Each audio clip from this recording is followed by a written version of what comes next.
I cannot believe this is happening again. I cannot believe that people would come into a community, or people that have been in a community and knows who live in that community, and they would come here and just keep pushing people back and back and back.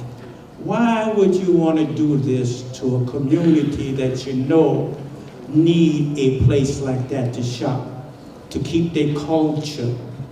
You cannot come into a neighborhood with your l'argent, with your money, and think that you can just take it over. That is ridiculous. How in the world you think you're going to live here without sharing your part with the people that been here for 50 years? You can't just come into this neighborhood and just rip it off. You got to have a conscience.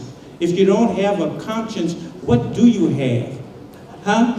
How can you tell people, and Whole Food is not that tough anyway. It's a status symbol that you're looking for. Oh, I shop at Whole Food. Where do you shop at? Whole Foods does not belong in Jamaica Plain. It does not belong. The idea of Whole Foods coming into Jamaica Plain, this is not the problem. The problem is the ongoing gentrification of our community. But this is a major symbol of this gentrification. And I hope it's a wake-up call to all of us who live in this neighborhood. I wore this shirt tonight that has a quote on it that says, "We plant the seeds that one day will grow." And I have a 2-year-old son who has lived his whole life in Jamaica Plain, which isn't that long. He loves Hilo, not only because he knows we're going to buy avocados when we go there, but I want us to think about what are the seeds that we're planting for the 2-year-olds today. Is it seeds of culture and community and supporting one another, or is it the seeds of what the previous speaker said, I shop at Whole Foods? So I hope that we can join together in doing what we can to stop this Whole Foods from coming into our neighborhood. You know, I got a chuckle out of the Whole Foods press release when they said, "We reflect every community that we serve." I have to compete with Whole Foods, as many as you know, and I've been in many Whole Foods, and the thing that never struck me when I went into any Whole Foods was, oh, this reminds me so much of this neighborhood.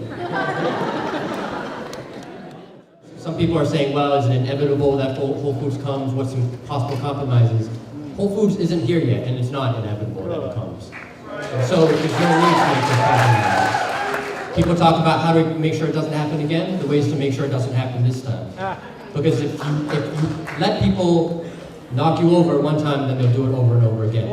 I think the mandate from this room is clear. And even though there's some talk of compromise, I haven't heard anyone yet cheering, yep, I'm ready to go to Whole Foods. I think it's very easy for JP Neighborhood Council, JPNC, any other organization to say, we had a room packed with a few hundred people. Everyone was talking about the crime, of the gentrification, of destroying the culture. Whole Foods, stay out. We don't need to figure out deals to cut.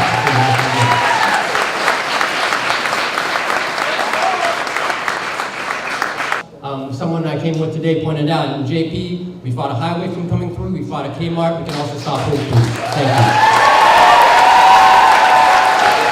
I've been living in this community for about 19 years now, and I just really want to stress that I personally feel that Whole Foods shouldn't be built here. I think that, thank you. I think that, let's be honest, it's gentrification in its being. Once this store comes in, it's gonna raise the value of JP. When we raise the value of an area, people with wealthier money start to think it's a good area to live in, and they come in and a certain amount of people get kicked out. My first reaction was that JP does not need or want a Whole Foods. The store is much too expensive for a lot of the folks that live in JP and will not serve the needs of the Latino, Caribbean, and low and moderate income residents. It's a huge loss for the whole community.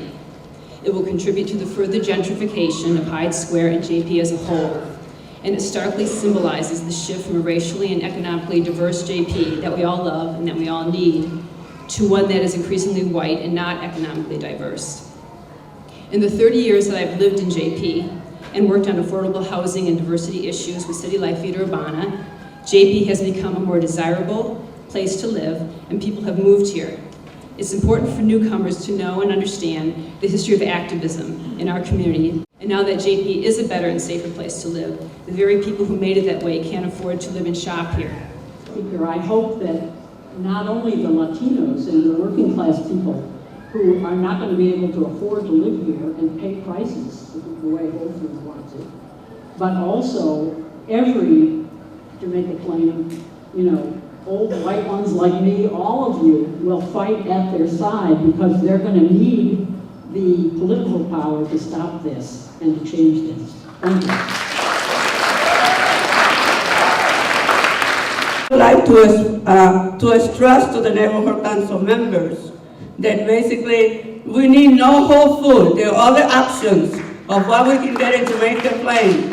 We have done it over and over and over again. Always big challenges, but we have done it. We don't have to let anyone come and take our neighborhood from us. And this was a quiet year. So imagine that. So please, no Whole Foods for JP!